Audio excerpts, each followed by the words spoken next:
you let me in, yeah.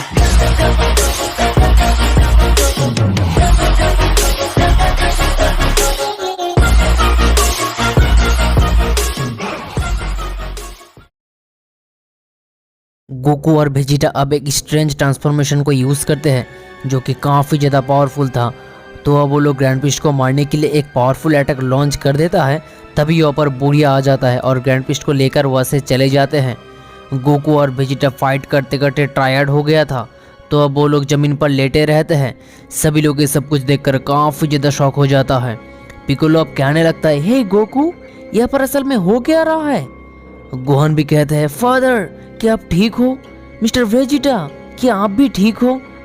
Goku कहते हैं, हाँ मैं अब लगभग ठीक हूँ। वेजिटा कहने लगते हैं, डैम, हमने इस ट्रांसफॉर्मेशन को अचीव करने के लिए कितना ज़्यादा ट्रेनिंग किए थे, पर फिर भी हमने उस ट्रांसफॉर्मेशन को बस कुछ ही मिनटों के लिए यूज़ कर पाए थे।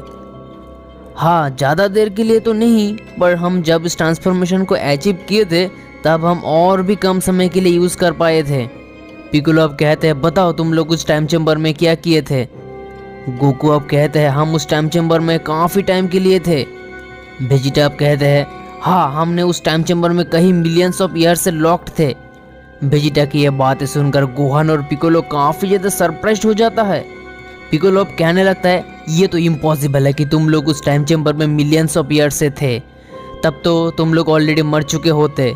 हाँ तुम एकदम सही कह रहे हो, आज हम सिर्फ मिस्टर पोपो के लिए जिंदा है। Thank you mister Popo. Gohan भी मिस्टर पोपो को थैंक यू कहते हैं। मिस्टर पोपो ने ही हमारे प्लेनेट के लिए ड्रैगन को बुलाया था और वो हमें इमॉर्टल बनाने का विश किया था। वेजिटा भी अब मिस्टर पोपो को थैंक यू कहते हैं। आज हम उनके वजह से इतना पावरफुल बन पाए हैं, नहीं तो हम उस टाइम चेम्बर में कब का मर चुके होते। गोकू भी कहते हैं, हाँ ये सच है, जब हम वहाँ थे तब बहुत कुछ हो चुका है। गोकू अब गोहान और पिकोलो को सब कुछ डिटेल्स में बताने लगता है। वेजिटा कहते हैं, बीरस और सारे के सारे गॉड्स हमारे साथ जो किया था, हम लोग ऑलमोस्ट डेड हो ही गए थे। पिकोलो भी अब कहने लगता है, हाँ हम लोग भी ये सुनकर शॉक हो गए थे कि जेनोसामा का राइट हैंड तुम लोगों के साथ गद्दारी किया था। हाँ मैंने भी ये कभी एक्सपेक्ट नहीं किया था। हम ग्रैंड पिस्ट को ऑलमोस्ट मार ही दिए थे। हमने काफ़ी कोशिश भी किया था, पर वो आके उसको बचाकर लेके चला गया। हमारे इतनी पावरफुल अटैक से भी उसे कुछ नहीं हुआ, वो सही सलामत यहाँ से चला गया। वेजिटा अब कहने लगता है, हाँ हमने काफ़ी स्ट्रॉन्ग अटैक किया था और वो कहा था कि वो किसी दूसरे यूनिवर्स का द किंग ऑफ एवरीथिंग है, तब तो वो काफ़ी पावरफुल भी है, इसीलिए हमारे अटैक से उसे कुछ भी नहीं हुआ। उसके बाद गोकू कहते हैं, ग्रैंड पिस्ट ने मुझे कहा था कि कोई ऐसा शख्स है जो कि जेनोसामा से भी ज़्यादा पावरफुल है, और मुझे लगता है वो और कोई नहीं, वो वही है जो कि ग्रैंड पिस्ट को लेके यहाँ से चला गया है। क्या नाम था उसका? हाँ बोरिया। साथ ही साथ वो ये भी कहा था कि बहुत ही जल्दी हम लोगों का दोबारा मुलाकात होगा। इससे वो क्या कहना चाहता था? वेजिटा अब कहने लगता है, हमें किसी भी चीज़ों को हल्के में नहीं लेना चाहिए, हमें प्रिपेयर रहना पड़ेगा। गोकू अब स्माइल करता है और कहता है, हमें और भी स्ट्रांग होना पड़ेगा। तभी वहाँ पर पिकोलो के साथ कुछ अजीबोगरीब हलचल शुरू हो जाता है। गोहान अब कहते हैं, मिस्टर पिकोलो। पिकोलो अब जमीन पर गिर जाते हैं। गोकू कहते हैं, पिकोलो क्या तुम ठीक हो? पिकोलो अब खड़ा होता है। गोकू, वेजिटा, गोहान पिकोलो का इनॉर्मस पावर को फील कर पा रहा था। गोहान कहते हैं, कौन हो तुम?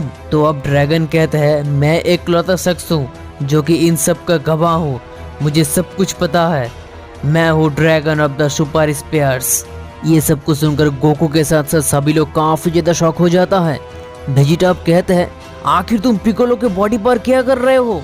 और तो और तुमने हमारे साथ कांटेक्ट कैसे किया? मुझे जैसे लग रहा है तुम गॉड्स की सारे बात को सुन लिए थे। तो अब ड्रैगन कहता है, मैं किसी को भी कम्युनिकेट कर सकता हूँ, पर मुझे गॉड्स की बातों पर ज्यादा इंटरेस्ट है। तुमने पिकोलो की बॉडी को हासिल कैसे कर पाए हो? ड्रैगन अब कहते हैं, ग्रैंड पिस्ट मेरे पास आया था जेनोसामा के बारे में इंफॉर्मेशन लेने के लिए, ताकि वो जेनोसामा को मार सके। मैंने कभी नहीं सोचा था कि ग्रैंड पिस्ट के मन में ऐसा कुछ चल रहा था। मैंने जैसे ही उसे कहा कि अगर तुम जेनोसामा को मार दोगे तो सारे मल्टीवर्स का किंग्स भी बिना कुछ करे एलिमिनेट हो जाएगा, पर वो मेरे बात को इग्नोर कर देता है और मुझे मारने के लिए अटैक कर देता है। तभी मैं अपनी जान को बचाकर टेलीपोर्ट होकर चला आया। वेजिटा अब कहता है, तो तुम अपनी जान को बचाकर किसी रैंडम बॉडी को चूज किए हो? Random body? नहीं, तुम जैसा सोच रहे हो वैसा बिल्कुल नहीं है, बल्कि मैं पिकोलो का बॉडी इसलिए चूज किया हूँ कि पिकोलो के अंदर काफी हिडन पावर है। मैंने भी देर कर दी पिकोलो को बॉडी को कंट्रोल करने में। मैं देख पा रहा था अगर मैं पिकोलो के बॉडी को थोड़ा पहले ज्वाइन करता तो जेनोसामा को मरने से मैं रोक सकता था, पर पिकोलो के बॉडी पर काफी ज्यादा हिडन पावर की वजह से मैं ऐसा कर नहीं पाया। मुझे काफी समय लग गया पिकोलो को बॉडी को कंट्रोल करने में, और अब बहुत देर हो चुका है। ये सब सुनकर वेजिटा अब कहने लगता है, क्या तुम कह रहे हो पिकोलो के बॉडी पर काफी हिडन पावर है जो कि खुद super dragon of the spears भी कंट्रोल नहीं कर पाया? हाँ, तुम एकदम सही कह रहे हो। मेरे पावर किसी भी बॉडी में सपोर्ट नहीं करता है, तुरंत ही एक्सप्लोड हो जाते हैं। वेजिटा आप कहते हैं, आई सी, तब तो तुम एकदम प्रॉपरली बता पाओगे असल में हो क्या रहा है। उसके बाद ड्रैगन कहता है, हाँ मुझे सब पता है, मैं तुम लोगों को सब बताता हूँ। वेजिटा कहता है, हाँ बताओ, हम सब तुम्हें सुन रहे हैं, हमारे लिए सब कुछ जानना काफी ज्यादा इम्पोर्टेंट है। ड्रैगन अब सब कुछ कहना स्टार्ट कर देते हैं। यहाँ पर 4 मल्टीवर्स इन्वॉल्व है, मैं मल्टीवर्स 1 से हूँ। ड्रैगन की ये बातें सुनकर गोकू काफी ज्यादा शॉक हो जाता है। 4 मल्टीवर्स? ड्रैगन कहते हैं, हाँ, सभी मल्टीवर्स किंग्स ऑफ एवरीथिंग के ऑर्डर पर चलते हैं। मल्टीवर्स 1 जेनोसामा के ऑर्डर पर चलते हैं, मल्टीवर्स 2 किंग आर्कोन के द्वारा, मल्टीवर्स 3 प्रिंसेस नियन के द्वारा, और लास्ट में मल्टीवर्स 4 किंग बोरिया के द्वारा चलते हैं। गोहन आप कहते हैं, मुझे तो ये सब सुनकर ही काफी डरावना लग रहा है, जबकि गोकू कहते हैं मुझे काफी इंटरेस्टिंग लग रहा है। गोकू अब कहते हैं, ड्रैगन तुम मुझे बताओ इनमें से कौन सबसे ज्यादा पावरफुल है?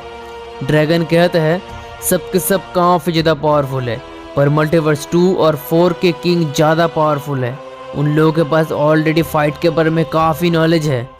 ऐसी कोई भी चीज़ नहीं है जो कि उन लोगों को पता नहीं है। वो लोग बाकी के किंग्स ऑफ एवरीथिंग से काफ़ी ज़्यादा स्ट्रांग हैं।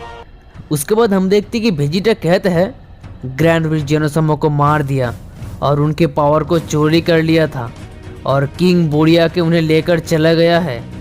गोकू अब कहने लगते हैं, मुझे ऐसा लग रहा है बहुत ही जल्दी कुछ बुरा होने वाला है। गोकू का बात सुनकर ड्रैगन भी अब कहने लगता है, हाँ तुम जो सोच रहे हो ये बिल्कुल सही है, बहुत ही जल्दी कुछ ऐसा होने वाला है जो तुम लोग कभी सोच भी नहीं पाओगे। किंग बोरिया बहुत ही जल्दी इस मल्टीवर्स में वार स्टार्ट करेगा।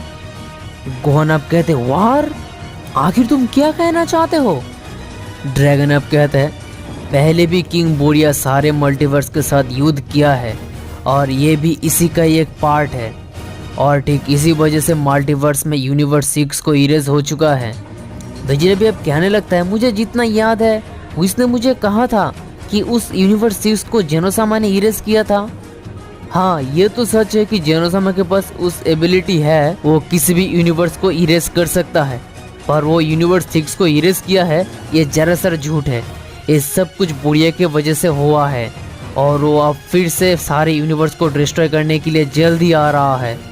इसीलिए वो ग्रैंड पिस्ट को भी अपने साथ में लेकर गया है, क्योंकि ग्रैंड पिस्ट जेनोसामा को मार के उनकी पावर को चोरी कर लिया है। युद्ध में ग्रैंड पिस्ट बोरिया का साथ दे पाएगा, इसीलिए वो तुम दोनों से ग्रैंड पिस्ट को बचा लिया है। बोरिया कितना ज़्यादा पावरफुल है वो तुम लोगों ने तो देख ही लिया है, क्योंकि तुम लोगों ने ग्रैंड पिस्ट को मारने के लिए कितने पावरफुल अटैक किए थे, पर बोरिया के उन अटैक को रोक लिया था, और बोरिया का कुछ भी नहीं हुआ है। तो अब वेजिटा कहने लगता है, हम सब कुछ समझ गए ड्रैगन, कैकरॉट तैयार हो जाओ फिर से एक फाइट लड़ने के लिए। ड्रैगन अब कहते हैं, इस बार तुम लोगों के लिए फाइट लड़ना काफ़ी कठिन हो सकता है।